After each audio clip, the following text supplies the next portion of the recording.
don't remind me, even though it's still alive. I spent my whole life just burdened for something.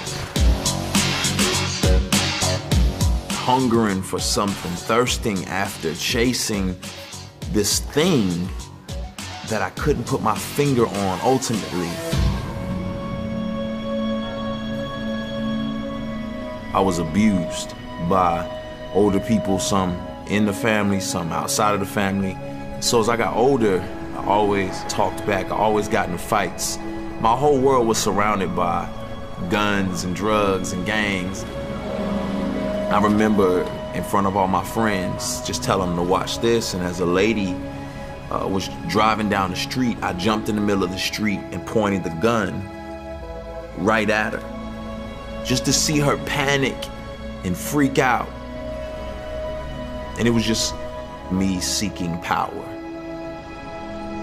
Will you take me as I am? I know the way I'm living is wrong, but I can't change on my own, trying to make it alone. I wonder, how could you love me when my life's so ugly? I was in a really dark place.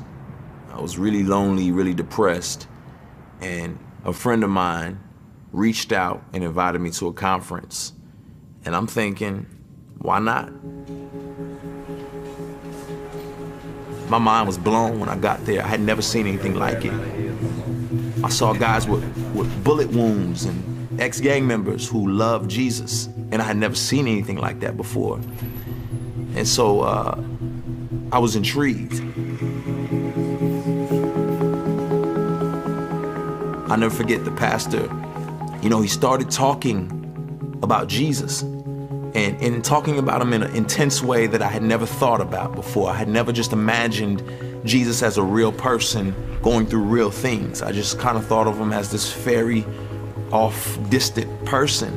But he brought it home to me, and he started talking about Jesus being beaten and being whipped for a crime he didn't commit, and the skin being ripped off his back, and him having to, in the midst of his pain, carry this cross up this mountain of a skull and being pinned to this cross.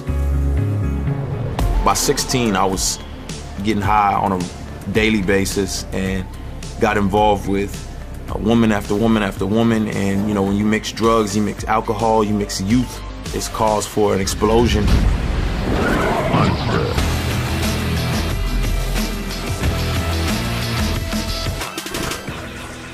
My mother was really concerned about me. I remember she just grabbed a Bible and said, I don't know what to do, but you just need to read this Bible. You know, I remember taking the pages of the Bible and just ripping them out and throwing them on the ground and saying, I don't care about your God. I don't care about this. This doesn't mean anything to me. And if the world don't know you, it don't matter, you're God's child and it'll never... Jesus literally took all of this on his own back for me. You know, I remember bowing out, just head touching the ground and saying, I'm sorry, God, I'm sorry. But one step led to another, which led to another. And, you know, I was back drinking and sleeping around with women. And the conviction that I was now feeling was so strong. And I remember driving on the highway, just thinking to myself, God, you gotta do something. Because if you don't do something, I might hurt myself or hurt somebody else. I don't know what's gonna happen, but just don't kill me. I get cut off by a truck, and my truck just starts tipping until it flips over and starts rolling fast. The glass is coming in, the windshield cracks. I'm not wearing a seatbelt at all, so I'm kind of floating around the car. And I looked myself over.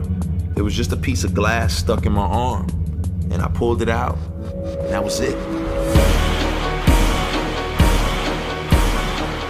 I said, Lord, I need to get with you. I need you to change me. I need you to really make this real, and I need to stop running from you.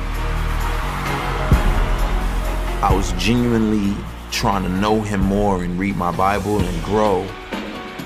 And I really began to be a passionate Christ follower. But you set me free. I gave you no reason to give me new seasons, to give me new life, new breathing. But you hung down there bleeding. You died for my lies and my cheating, my lust and my greed. What is a man that you mind for? I realized you don't earn righteousness, that none of us is righteous, not even one, and that our works are like filthy rags to God.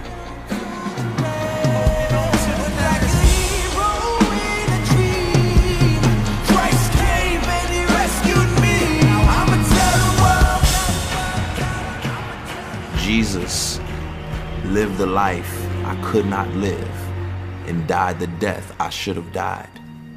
You know, that gets me every time, just to think, man, I gain everything by putting my trust in him. Starts like this. It's 5:46 in the morning, tossing and turning, chest burning. Sermons in my head keep reoccurring, having visions in my head of a kid crying at the feet of the Father for all the wrong things that he did. Now I'm sweating in my sheets, can't sleep. My mind keeps telling me I'm 6 feet deep. Don't remind me, even though I'm still alive, I can't tell. The way